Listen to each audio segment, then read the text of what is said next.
ঠিক। অরুণ হালদার এই মুহূর্তে রয়েছে, জামালপুরের বিধায়ক, এবং অরুণদাকে আমি দীর্ঘদিন ধরে চিনি।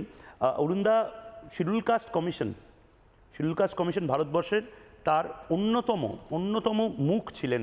অরুণদা কি বলবেন, মানে মমতা বন্দ্যোপাধ্যায়ের শেষ বা সর্বনাশটা কলিতা মাঝিরাই করলো, আদিবাসীরাই করলো, মতুয়ারাই করলো। সমাজের পিছিয়ে থাকা মানুষজনকে এত অত্যাচার এবং এত দুর্নীতি হয়েছে, তারাই একজোট হলো এবং হলো হিন্দুত্বের ছাতায়।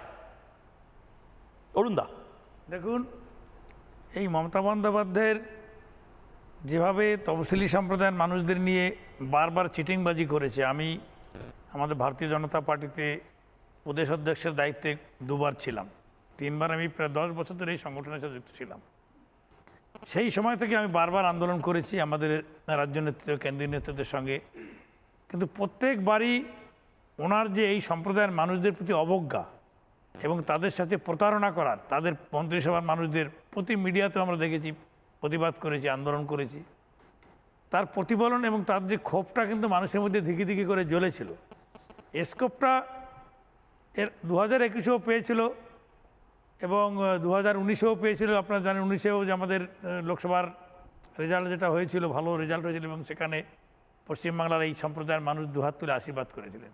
কিন্তু এবারে যে ঝটকাটা দিয়ে দিলেন, উনি সেটা সামলে উঠতে পারেননি। কারণ এবার আমাদের সংগঠন এবং আমাদের সর্বভারতীয় সংগঠন গ্রাসরুট থেকে এই সংগঠনের সবার কাছে গিয়ে একটা কথাই বলেছিলেন যে মমতা বন্দ্যোপাধ্যায় সম্পূর্ণ তপশিলি বিরোধী, এবং সেটা প্রমাণ করে দেওয়া হয়েছিল। আমরা বারবার অনুরোধ করা সত্ত্বেও পশ্চিমবাংলায় তপশিলি কমিশন করেনি।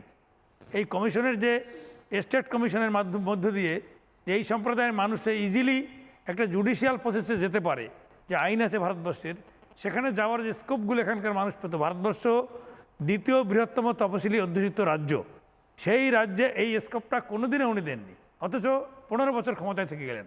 আমাদের সংগঠন এবং আমি যখন কমিশনেও ছিলাম, ওনাকে চিঠি লিখে অনুরোধ করেছিলাম যে তপশিলি কমিশনটা আপনি এখানে গঠন করুন, যেখানে এই সম্প্রদায়ের মানুষ ইজিলি তাদের অ্যাক্সেস করে তারা যে কোনো রকম বিচারের জন্য তারা যেতে পারবে, যেখানে 1 পয়সা লাগে না, তাদের কোর্টে যাওয়ার রাস্তা নেই। তো এই জায়গাগুলো জুডিশিয়াল প্রসেসটা উনি এখানে চালু করতে পারেননি। ঠিক ঠিক। আমি অরুণদা আবার আপনার কাছে আসবো, কিন্তু নানা ধরনের কন্টেন্ট দেখার জন্য লাইক করুন, শেয়ার করুন আমাদের ফেসবুক পেজ, সাবস্ক্রাইব করুন আমাদের ইউটিউব চ্যানেল। পাশাপাশি অন্যান্য ব্রেকিং নিউজের জন্য অবশ্যই চোখ রাখুন রিপাবলিক বাংলায়।